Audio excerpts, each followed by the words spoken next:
안녕하세요. 매일 새로운 사연을 전하는 읽어주는 사연 라디오입니다. 구독과 좋아요, 많은 공유 부탁드립니다.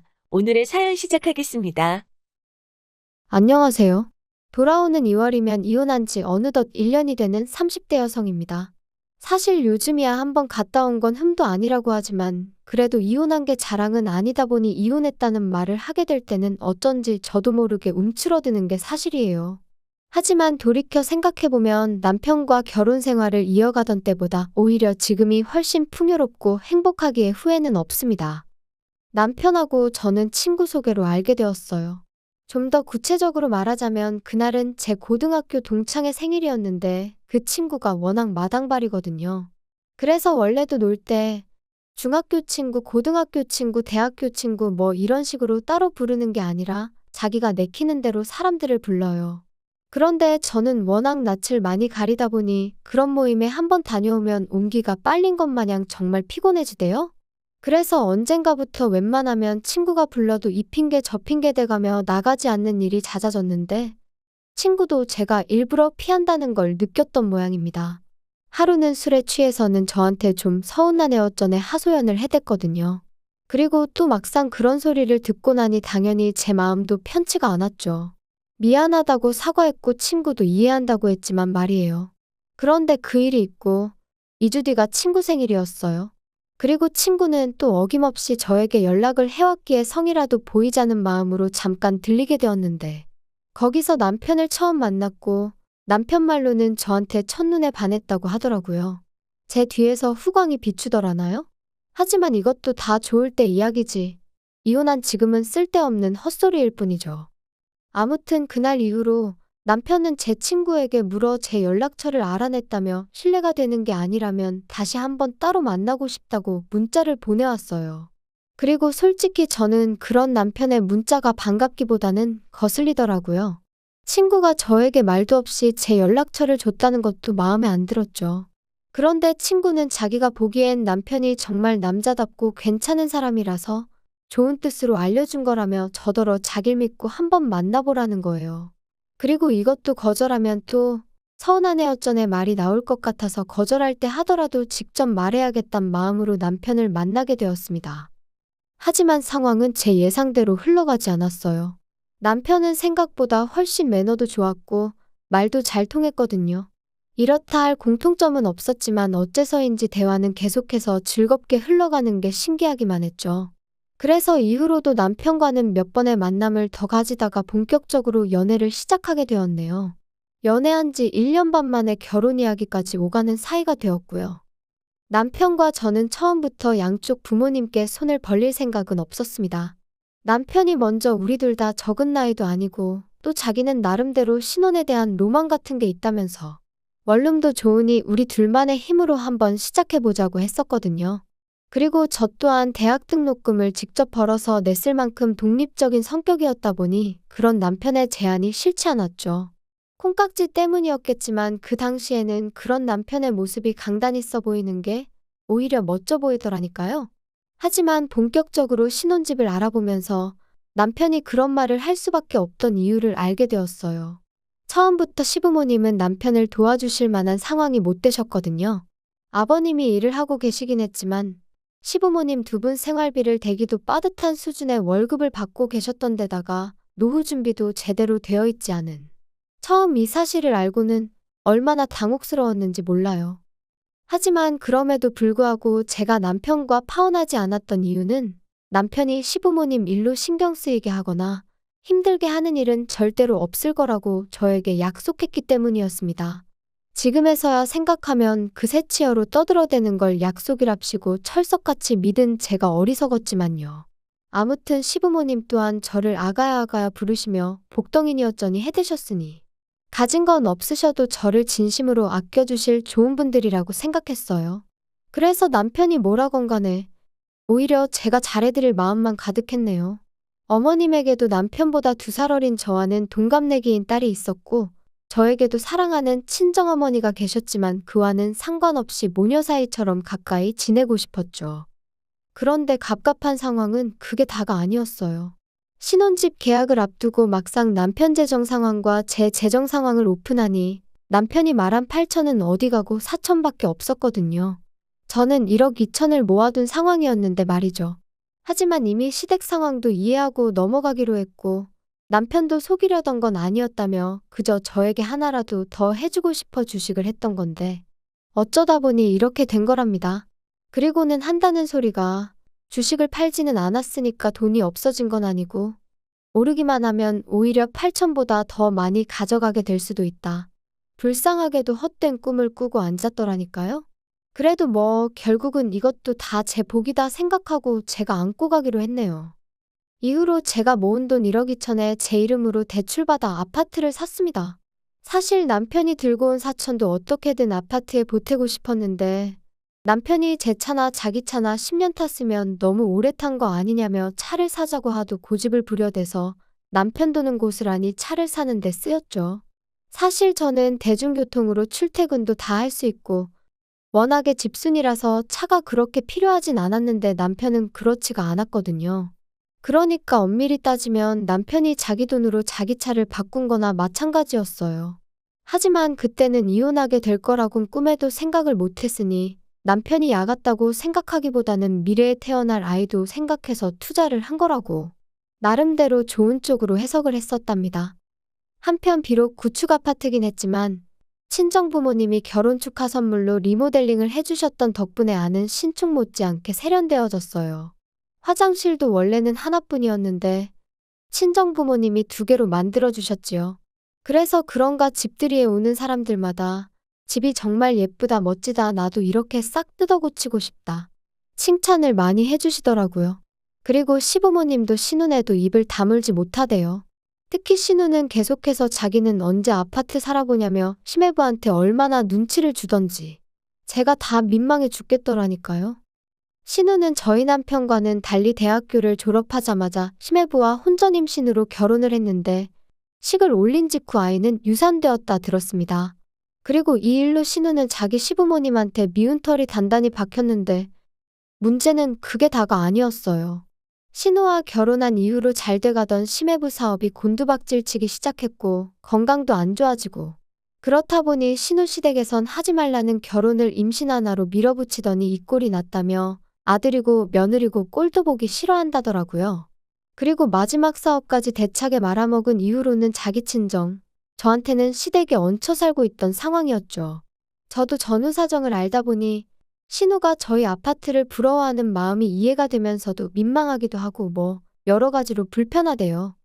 그런데 집들이를 하고 한 달 정도 지났을 땐가 어머님이 평소처럼 아가야 하며 연락을 해오셨습니다. 그리고는 하시는 말씀이 신우가 저희 집 구경 한번 하고 나서 생병이 났다는 거예요. 자기 팔자는 왜 이런 거냐며 울었다가 지쳐 잠들고 시름시름 앓는다며 보기 딱해 죽겠다 어떡하냐 하시는데 솔직히 너무 황당하고 어이가 없어서 뭐라고 대꾸를 해야 할지도 모르겠더라고요. 그런데 그때 어머님이 당신이 그래서 방법을 생각해냈다 하시더니 저희 아파트가 방이 3개고 그중 하나가 비어있지 않냐며 거기에 신우랑 시매부를 살게 하면 어떻겠냐 그러시는 거예요. 제가 너무 놀라서 진심으로 하시는 말씀이냐 물었습니다.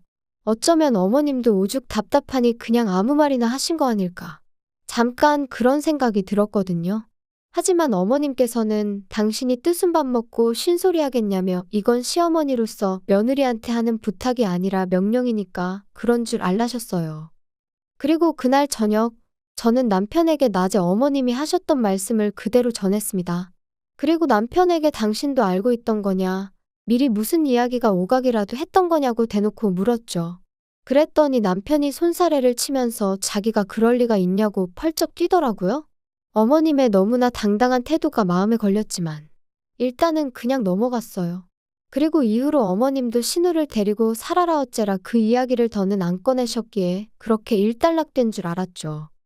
그런데 그 이야기가 오가고 반년쯤 지났을 무렵이었어요. 남편이 지나가는 말처럼 지영이네도 아파트 살 건가 봐 알아보고 있다더라 그러는 거예요. 그래서 그러냐고 잘 됐네 했습니다. 그런데 문득 신우도 마트에서 아르바이트를 하고 있었고 시매부도 제대로 된 직장을 못 잡은 상황이었는데 아파트 살 돈이 어디서 났나 싶더라고요. 그래서 전에는 돈이 없다고 죽는 소리 하더니 아파트 살 돈을 벌써 모았더냐고 물었어요. 그랬더니 남편이 그거야 지들이 알아서 하겠지 내가 어떻게 알겠어 하며 어영부영 대충 넘기는 거예요. 그래서 그냥 말하기가 싫은가 보다 하고 저도 더는 안 물었습니다. 솔직히 불현듯 떠올라 물어본 거지. 알고 싶어 죽겠다, 궁금해 죽겠다 그런 것도 아니었고요. 그런데 그 자금의 원천은 어이가 없게도 저희 시부모님 주머니에서 나오는 거였어요.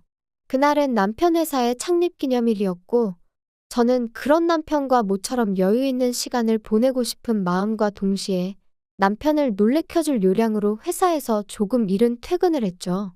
그리고 남편이 눈치채지 못하도록 조심스레 현관을 열고 들어갔는데 안방에서 남편이 누군가랑 통화하는 소리가 들리대요.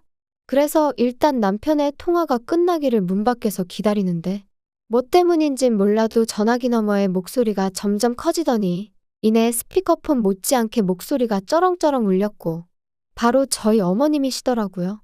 그리고는 계속해서 말씀하시길 빌라라 그런가 집을 내놨어도 팔리지가 않는다며 네 동생은 아파트 골라놨다고 저 난리라고 미치고 환장하겠다 뭐 그런 얘기를 하시는 거예요.